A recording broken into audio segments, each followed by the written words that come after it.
மாணவர்களே, போன வீடியோவில் நம்ம என்ன பார்த்தோம் அப்படின்னா, எடுத்துக்காட்டு 3 பார்த்தோம்.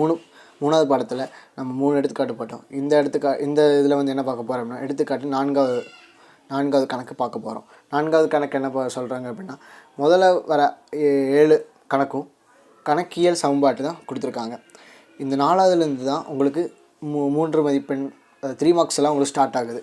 ஓகேங்களா? இப்போ எடுத்துக்காட்டு 4 உங்களுக்கு சொல்லித்தரேன், நல்லா கவனிச்சுக்கோங்க. செல்வி அறைகளின் விற்பனை செய்பவர். பின்வரும் நடவடிக்கைகளை கணக்கியல் சமன்பாட்டின்படி பதிவு செய்க. அதாவது என்ன சொல்கிறாங்க அப்படின்னா, செல்விங்கிறவங்க வந்து அறைகளின் விற்பனை செய்பவர். அறைகளின் அப்படின்னா ஃபர்னிச்சர் சேல்ஸ் பண்ணுறவங்க, ஃபர்னிச்சர் பிஸ்னஸ் நடத்துகிறவங்க. அவங்களுக்கு வந்துட்டு ஒரு கணக்கியல் சமன்பாட்டை ரெடி பண்ண சொல்லியிருக்காங்க. கொடுத்துருக்க கொஸ்டினை வச்சு ஃபஸ்ட்டு நம்ம வந்து ஒரு ஃபார்மேட் பார்ப்போம். அந்த ஃபார்மேட்டை பார்த்துட்டு சம்குள்ளே போகலாம். ஃபார்மேட் வந்து எப்படி இருக்கணும் அப்படின்னா, செல்வியின் ஏடுகளில் சென்ட்ரல் எழுதிக்கோங்க. அடுத்து நடவடிக்கைகள், சொத்துகள், ரொக்கம், சரக்கரிப்பு, வங்கி. சொத்துகள்னு போட்டு 3 பிரித்து நீங்கள் ரொக்கம், சரக்கரிப்பு, வங்கின்னு போட்டுக்கோங்க. முதல் பொறுப்புகள், வங்கி கடன், இந்த மாதிரி நீங்கள் போட்டுக்கணும். ஓகே, இதில் ஏன் இந்த காலமில் வங்கி கடன் கொடுத்துருக்காங்க அப்படின்னா, கொடுத்துருக்க கொஸ்டினை நல்லா படித்து பார்த்துக்கோங்க.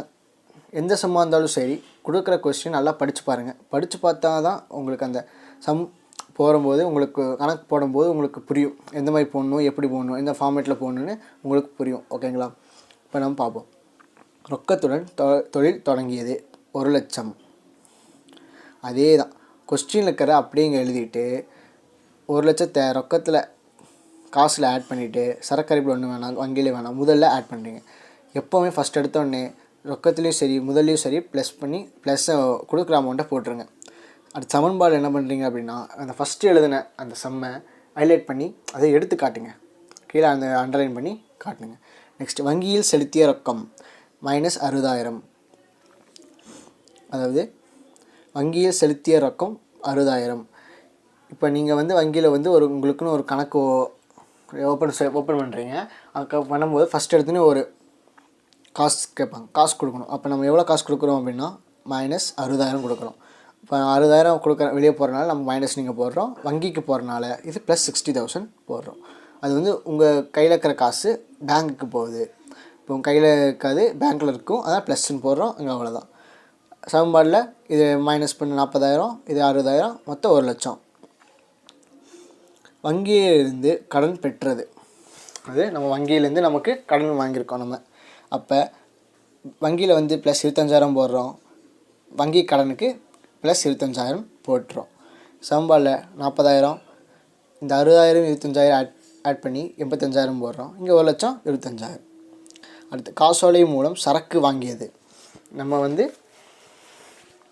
காசோலை மூலம் சரக்கு வாங்கியது. நம்ம காசு கொடுத்துருக்க மாட்டோம், ஆனால்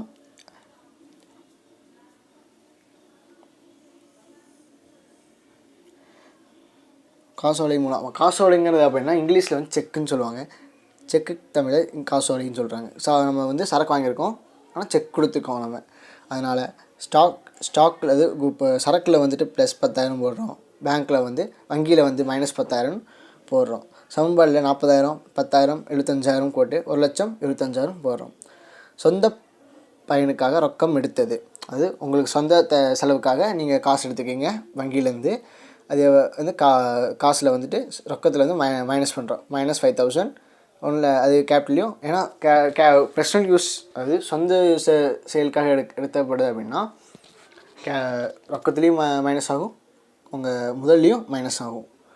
ஓகேங்களா? அதான் ரெண்டுத்துக்கும் மைனஸ் பண்ணி 35,000, 10,000, 75,000, இங்கே மொத்தம் 95,000, மொத்தம் 25,000 மொத்தமாக இங்கே ஆட் பண்ணி இந்த இடத்துல வர்றதான் உங்களுக்கு ஆன்சர் வரும்.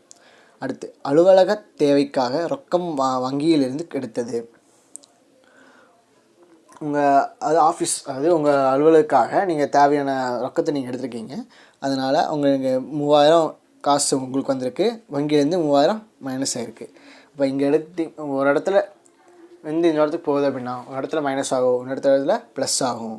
அப்போ இங்கே வந்து 38,000 ஆட் பண்ணுறீங்க, 10,000 போடுறீங்க, இங்கே 72,000 போடுறீங்க, 95,000, 25,000. இந்த 3 ஆட் பண்ணிங்கன்னா, இந்த 95,000, 25,000 ஆட் பண்ணி என்ன ஆன்சர் வருமோ அந்த ஆன்சர் இங்கே உங்களுக்கும் கிடைக்கும்.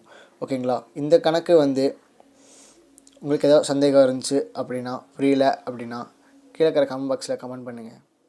நன்றி.